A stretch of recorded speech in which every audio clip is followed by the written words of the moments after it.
So I'm going to invite Andy to come up. Some of you guys know Andy, and I'm not going to give him much of an introduction, but I've known him for, 6 or 7 years. Not quite as long as I've been in Lamar's, because you guys moved back after that. But a guy that I'm very thankful for, and I'm thankful he came to preach to us this morning. Good morning. So apparently Will thinks he needs some time off so he can prepare to teach my children next weekend. He's going to be teaching them at they have the high school winter retreat coming up next weekend for LBC, and so Will's the teacher.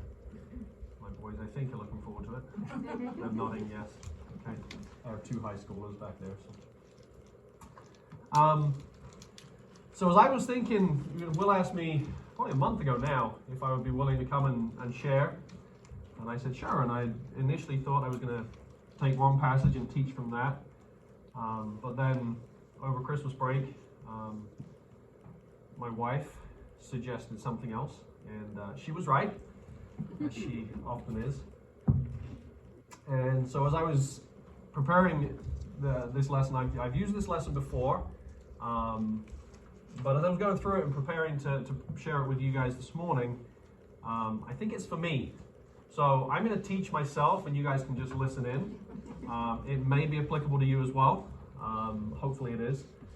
But the passage that I'm teaching from is going to be in John chapter 11. And I'm not going to read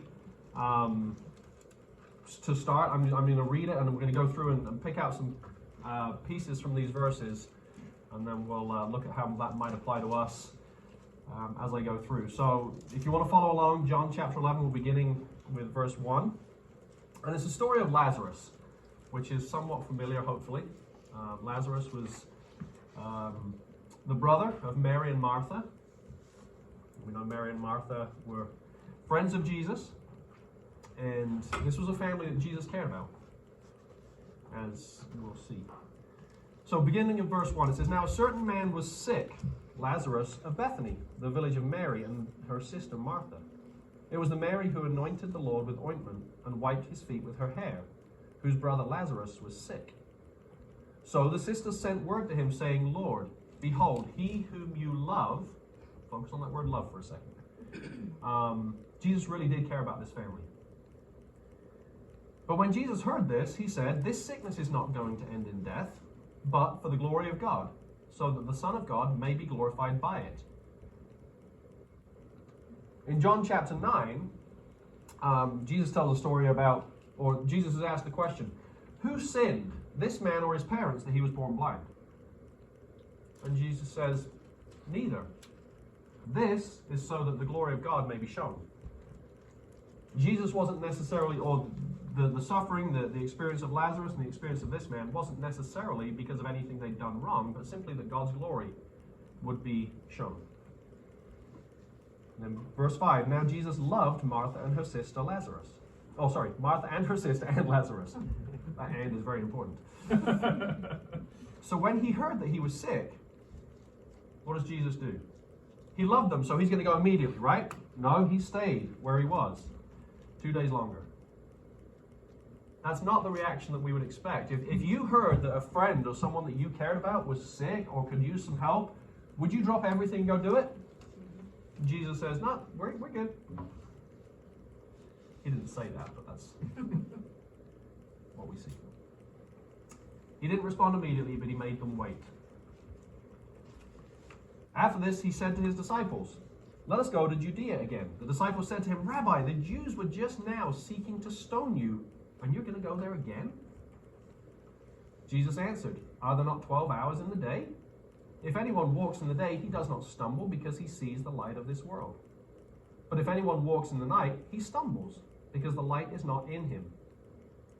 This he said, and after that he said to them, "Our friend Lazarus has fallen asleep, but I go so that I may awaken him out of sleep." The disciples said to him, "Lord, if he's fallen asleep, he'll recover." They're thinking a good night's rest and he'll be better in the morning, right? He just needs some rest. It's going to be good for him. That's what the disciples are thinking. Of course, Jesus wasn't talking about sleep. Jesus had spoken of his death, but they thought that he was speaking of literal sleep. So Jesus said to them plainly, "Lazarus is dead. Well, it's pretty blunt. And then Jesus said, and I'm glad for your sakes that I was not there, so that you may believe. But let us go to him. So again, Jesus is pointing out, Lazarus is already dead. Jesus knows what's going on. The disciples, they're just not sure what's going on at this point. I'm sure they're thinking, wait, what? Well, why didn't we go? Why did you wait a couple of days? Thomas, also called Didymus, we often hear of him being referred to as Doubting Thomas in the upper room, because he wasn't there the first time. He said to his fellow disciples, let us also go that we may die with him. Doesn't seem like a logical thing. The disciples are making these assumptions based upon this little bit of information that Jesus has given them. They think Jesus is going to his death. We know, obviously, that came a lot later.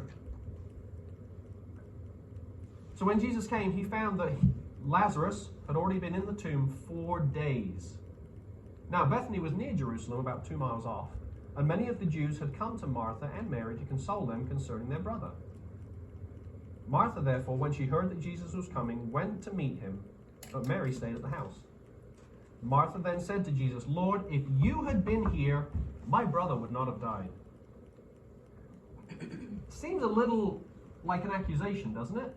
Jesus, if you had just stepped it up, if you had just come when you first heard the news, you could have stopped all this. You could have prevented this from happening. Do you ever feel like that towards God? You think, man, if God, if you had just done this, if you had just done that.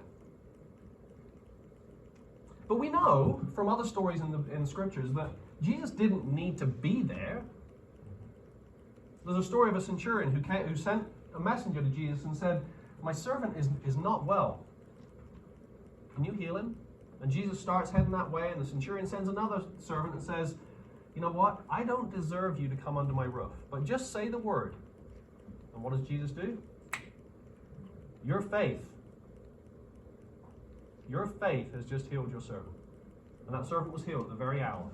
Jesus doesn't need to be present to perform healing miracles. Jesus is pretty good. You don't need to be there. So then Martha says, even now, I know that whatever you ask of God, God will give you. Jesus said to her, your brother will rise again. Martha said to him, I know that he will rise again in the resurrection on the last day. So she believes in God. She gets it doctrinally. She believes what the scriptures say. But Jesus points out to her, no, I am the resurrection. I am the resurrection and the life. He who believes in me will live, even if he dies.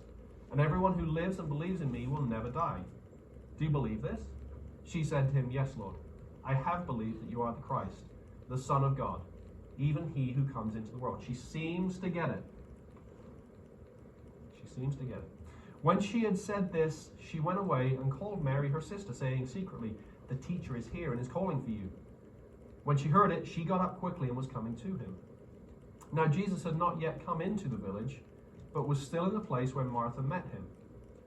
Then the Jews who were with her in the house and consoling her, when they saw that Mary got up quickly and went out, they followed her, supposing that she was going to the tomb to weep there.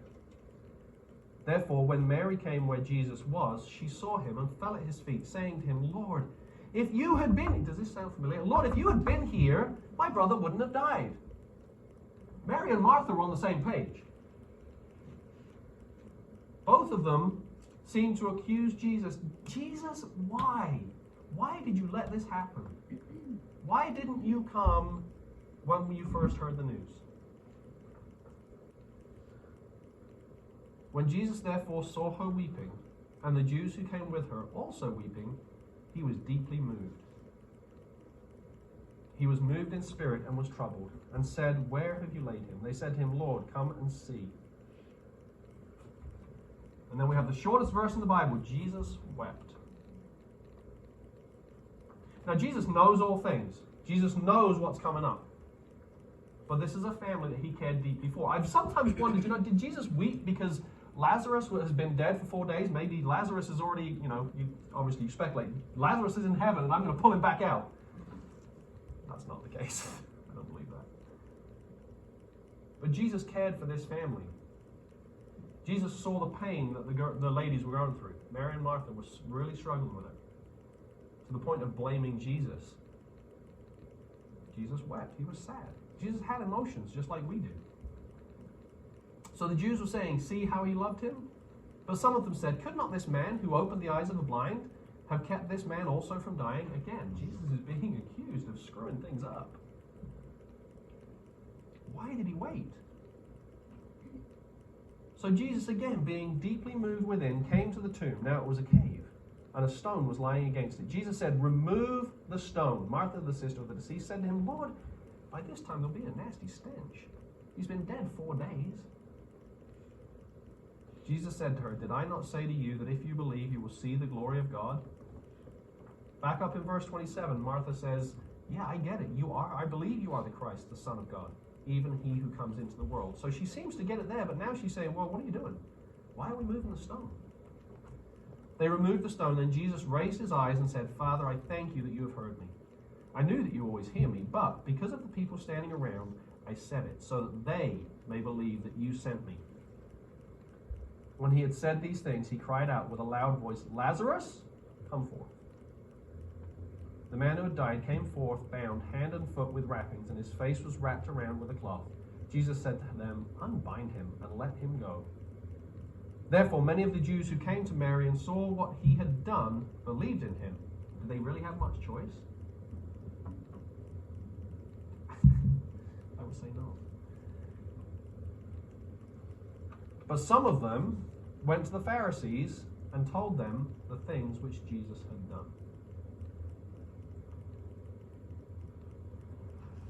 So this is probably a familiar story to many. But how does it apply to us? What do we get from it?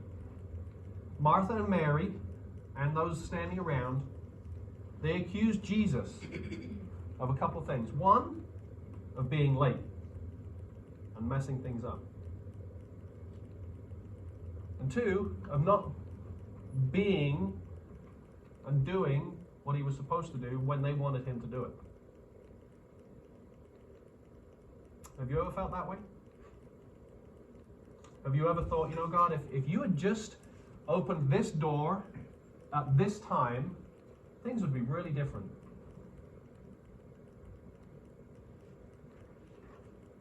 We often think we know what God should do, when he should do it, and how he should do it.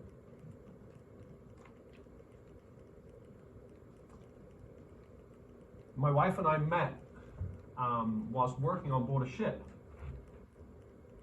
We were both involved in a ministry called Operation Mobilization. And I was serving for 2.5 years. She served for 2 years. And then we left the ship and went home to our... I'm originally from England, if you didn't know that. You didn't figure that out. And so we went our separate ways. But the intention was always to get back together, right? Because we were planning on, obviously, being together the rest of our lives, hopefully, at that point. And so I proposed in January of 2003. Now, in order for me to come across here, I had to get what they call a fiancé visa. And that is a visa that says, I'm planning on getting married and living here in the States. So we did a little bit of inquiry and found that this should take about 6 months to get that processed so that I could come over here. So we're thinking, well, it was the beginning of January, 6 months. We'll try and plan the wedding for about 6 months. So we looked at June 28th of 2003. What? They told us 3 months, so we doubled it. Okay, they told us 3 months, yeah. We figured we were going to be safe. So we're figuring 6 months is good. So June 28th should be okay, right? Now, through this time, I'm thinking, I'm a guy, and I've got a beautiful lady on the other side of a big body of water. I wanted to be with her. I want to get married. Oh, don't do that. I want to get married. I was several thousand miles away. I mean, we spoke on the phone, every 5 minutes? 10 minutes? Maybe it seemed like that to her. It was not enough for me, it was probably too much for her. And so that was our plan. That was what we wanted. We'd set our date, we'd set our schedule. This is what we wanted. God, you're going to do it, right? We'll get back to that story in a minute. So, another example. Here, several years ago, I was working a job, which I didn't mind the job, but I wanted something different. Something needed to change. And I was presented with this opportunity of a different job that I thought was a perfect fit. And it was. I still think it's a perfect fit. It didn't happen. But I'm thinking, okay, if I just get that job. It was a good job, some great benefits. It was in the field that I've been trained in. And so I put in the application, and there was one other applicant. And actually, my brother-in-law worked for this company. He's the one that presented this opportunity to me. And he said, yeah, I think you'd be a great fit. And he had talked, to the guys doing the hiring and the interviews, and he's like, yeah, I think you're basically a shoo-in, just got to go through the process. And so I was making these plans, this job's coming my way. I'm going to get it. And so I'm thinking this is going to be great. And it didn't materialize.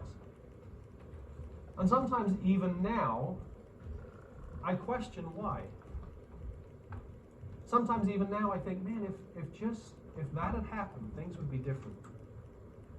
But it didn't materialize. My plans that didn't shake out.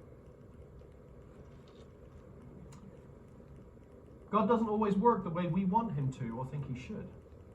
Isaiah 55, verses 8 and 9 say, "For my thoughts are not your thoughts, nor are your ways my ways, declares the Lord. For as the heavens are higher than the earth, so are my ways higher than your ways, and my thoughts than your thoughts." Now, if Jesus had healed Lazarus, like Martha and Mary wanted him to, that would have been pretty good. But Jesus has done healings before. As Jesus stated, he got maximum glory by raising Lazarus from the dead. So Jesus had to wait till he was dead, right? Because healings are easy for Jesus. Raising from the dead is a little more impressive, right?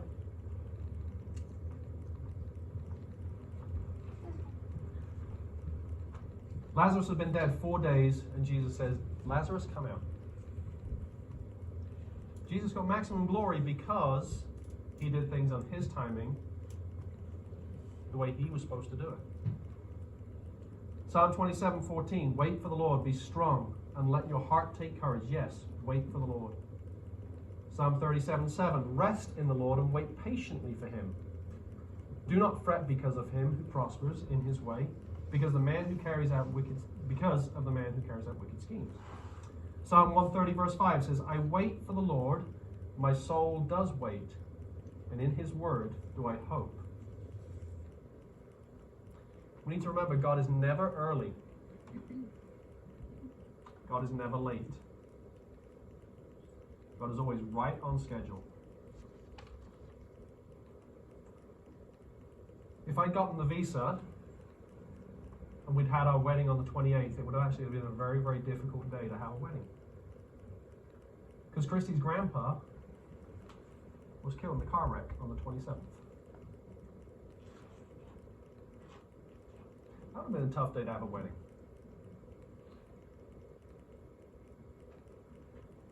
I finally got the visa 3 weeks before the actual wedding date, which was 3 months later than that, at the end of September. So we should have planned on 9 months. We figured 3, we planned 6, and we should have gone with 9.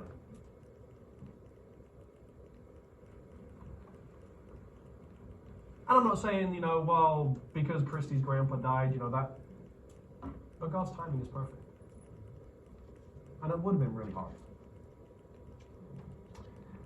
Also, think about Moses and the Israelites. They're fleeing from Egypt. What happened there? I don't know. Something just happened. Something just happened. Moses and the Israelites are fleeing from Egypt, and they come to the Red Sea. And they're standing there and they're looking at this big body of water. And this is where, God has been guiding them. He's been showing them the path they're supposed to take. And now they're stuck. There's this huge body of water, and pursuing them is this army. And this army is not looking to be nice to them and treat them well. So they're there and they're thinking, okay, well, now what? And we know that God parts the seas for them, but he doesn't part it immediately. If he did, the Israelites go across, the seas close up, the army probably still pursues them, right? The army probably goes around, finds a different place to cross, and still pursues them. But by God waiting until the army is right on top of them, and then parting the sea, the army pursues them into the sea. And God says that's exactly what was supposed to happen. Now, if I'm one of these Israelites, I'm probably thinking, okay, this is a little too close for comfort. But God says, no, my timing is perfect. This is how it's supposed to happen, because by doing this, we're going to destroy this army.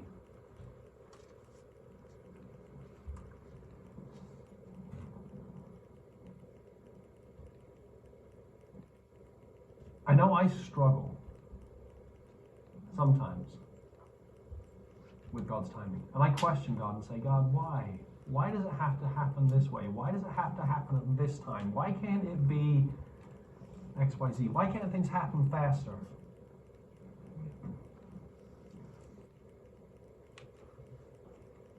Why am I not married yet? Why are my kids not pursuing the Lord? Why is this door closed? Why is this job opportunity not materializing? Why is my bank balance not looking pretty? Why? God, why? When? God, when? We often come with an agenda to God and say, okay, this is what needs to happen. This is how it needs to happen. This is when it needs to happen. It's so easy to do. Proverbs 16:9 says, the mind of a man plans his way, but the Lord directs his steps. God always has a better way of getting us where we need to be, when we need to be there, better than we can ever dream of. Now sometimes that process is hard. For Mary and Martha, they were sad. They were down because their brother has just died. It was hard. Sometimes we go through those hard times. And we need to wait patiently. Easier said than done, right? Oftentimes we feel like we've probably discerned God's plan for a situation, but have we discerned his timing? I would say more times than not, we don't discern his timing.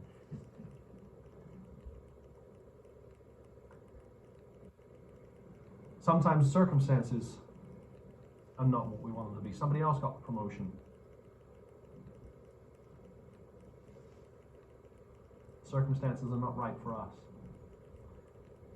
Sometimes people in authority or an employer, the government, sometimes they say, no, this is not the time. Sometimes just through reading God's word, we realize this is not right yet. But just as Jesus loved Lazarus, he also loves us. And he cares deeply for us. And he has a plan for us.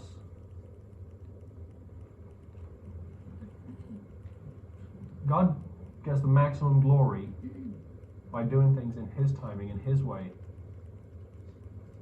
And not by fitting in with our plans and our way and our timing. And being patient and waiting patiently is not easy. And as I said when I began, this message is as much for me as it is for all of you. Because there's things in my life yet that I still need to learn to wait for. There's things that don't always go according to my plan and my timing. And as I conclude here, I refer to Isaiah 40, another verse that should be very familiar to many, I think. Isaiah 40, verse 31, "Yet those who wait for the Lord will gain new strength. They will mount up with wings like eagles. They will run and not get tired. They will walk and not become weary." His timing is perfect, even when we don't think so. His way is perfect, even when it's not what we would do.